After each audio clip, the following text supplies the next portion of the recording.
ഇവൻ്റെ ഗേൾ ഫ്രണ്ടിൻ്റെ ലൈഫ് വളരെയധികം ഡേഞ്ചറിലാണ്. അതുകൊണ്ട് തന്നെ ഇവൻ്റെ ഫസ്റ്റ് പ്രയോറിറ്റി വന്നിട്ട് അവളെ എങ്ങനെയെങ്കിലും സേഫ് ആക്കണം എന്നാണ്. അതിനുവേണ്ടി അവൻ സ്വയം മരിക്കാൻ പോലും തയ്യാറായിരുന്നു. അങ്ങനെ ആ റൗഡികളിൽ നിന്നൊക്കെ അവളെ രക്ഷപ്പെടുത്തി ഒരു സേഫായിട്ട് ബോട്ടിലേക്ക് അവളെ കയറ്റി വിടുന്നുണ്ട്. അവൾ സേഫായി പോയെന്ന് കണ്ടപ്പോഴാണ് അവന് സമാധാനമാവുന്നത്. ആ സമയത്ത് തന്നെ അവന് നല്ല രീതിയിൽ ഇഞ്ചുറിയൊക്കെ പറ്റിയിട്ടുണ്ടായിരുന്നു. അപ്പോഴും ആ റൗഡികളെയൊക്കെ ഓട്ടിക്കാൻ വേണ്ടിയിട്ട് ആ സ്ഥലത്ത് മൊത്തവും അവൻ തീയിടുകയും ചെയ്യുന്നുണ്ട്. അതിനുശേഷം അവൻ ഒരിടത്ത് മയങ്ങി വീഴാണ്. ആ സമയത്ത് അവനെ അന്വേഷിച്ച് വരുന്ന അവൻ്റെ ഫ്രണ്ട് അവനെ ഹെൽപ്പ് ചെയ്യുന്നുണ്ട്.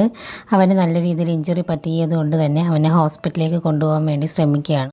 പക്ഷേ ഹോസ്പിറ്റലിൽ പോകുന്ന അപകടം ആയതുകൊണ്ട് തന്നെ സേഫായിട്ടുള്ള ഒരു സ്ഥലത്ത് പോകാനായിട്ട് അവർ തീരുമാനിക്കുന്നുണ്ട്. അപ്പോഴത്തേക്കും അവൻ്റെ ബോധം പോവുകയും ചെയ്യുന്നുണ്ട്. ആ സ്ഥലം മൊത്തം ബ്ലാസ്റ്റ് ആവുകയും ചെയ്യുകയാണ്. ആ ഷിപ്പിലിരുന്ന് അവൻ്റെ ഗേൾ ഫ്രണ്ട് ഇത് കാണുകയാണ്. അപ്പോൾ അവൻ എന്തോ ഒരു അപകടം സംഭവിച്ചു എന്ന് മനസ്സിലാക്കിയിട്ട് അവൾ ആ ഷിപ്പിൽ നിന്ന് പുറത്തേക്ക് വരികയാണ്.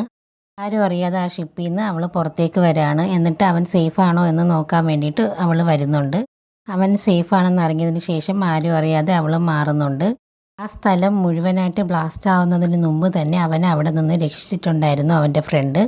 അതുപോലെ ഈ ബ്ലാസ്റ്റ് നടക്കുന്ന സമയത്ത് അവൾക്ക് അവളുടെ പഴയ മെമ്മറീസൊക്കെ ഓർമ്മ വരാണ്. കാരണം അവൾക്ക് അമനീഷ്യ സംഭവിച്ചിട്ടുണ്ടായിരുന്നു ഒരു ആക്സിഡൻറ്റ് കാരണം. അപ്പോൾ ആ ആക്സിഡൻറ്റ് സീനും ആ ആക്സിഡൻറ്റ് സമയത്ത് ഇവനാണ് അവളെ രക്ഷിച്ചതെന്നും ഒക്കെ അവൾക്ക് ഓർമ്മ വരുന്നുണ്ട്. എല്ലാ തവണയും അവൻ്റെ ജീവൻ കൊടുത്തും അവൻ അവളെ രക്ഷിക്കുമായിരുന്നു. അടുത്തൊരു ലോങ് വീഡിയോ റിവ്യൂ ആയിട്ട് വീണ്ടും വരുന്നതായിരിക്കും. Thank you.